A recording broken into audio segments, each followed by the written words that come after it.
اس روٹی کے پیسے لے لیں، اللہ تعالیٰ آپ کو اس کا نعم و بدل عطا فرمائے، برکتیں نصیب ہوں۔ محترم، آپ نے پیسے زیادہ دے دیے ہیں، یہ 8 روٹیوں کے پیسے ہیں جبکہ آپ نے 4 لی ہیں۔ جی، بقایا 4 روٹیاں نیکی کی ٹوکری میں ڈال دیں، اللہ تعالیٰ قبول فرمائے۔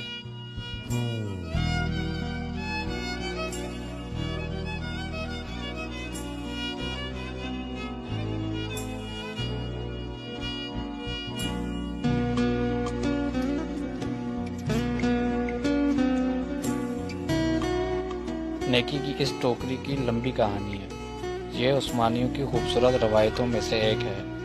گاہک تندور میں آتا ہے، ایک روٹی خریدتا ہے جبکہ پیسے دو کے ادا کرتا ہے۔ دوسری روٹی نیکی کی ٹوکری میں ڈال دی جاتی ہے تاکہ کسی محتاج تک پہنچ جائے۔ یوں محتاج شخص تندور میں آتا ہے اور اپنی ضرورت کی روٹی مفت میں حاصل کرتا ہے۔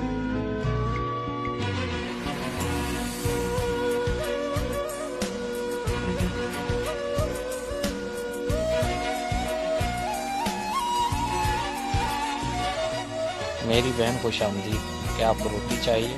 جی ہاں۔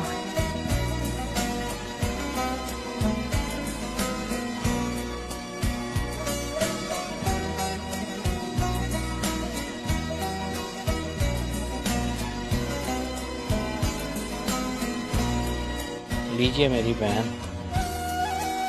4 روٹیاں؟ میرے لیے تو 2 ہی کافی ہیں، بچے 2 کسی ضرورت مند کو دیجیے۔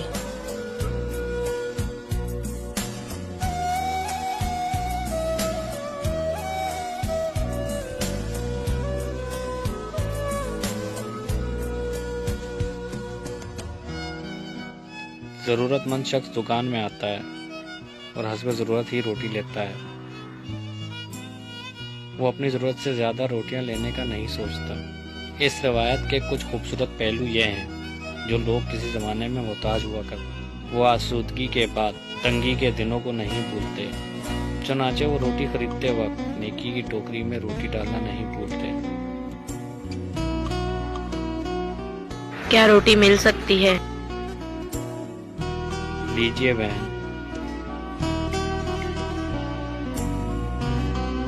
یہ 2 روٹی ٹوکری میں رکھ دیجیے۔ میری بہن، اللہ قبول فرمائے۔ کل میرا تھا، آج اس کا ہے۔ رسول اللہ صلی اللہ علیہ وآلہ وسلم نے ارشاد فرمایا، مومن وہ نہیں جو خود پیٹ بھر کر کھانا کھاتا ہو لیکن اس کے پہلو میں ہمسایہ بھوکا ہو۔ نیکی کی ٹوکری ایک بہترین مثال ہے کہ باہم خیر خواہی اور احساس سے بھرپور سماج تشکیل دیا جائے۔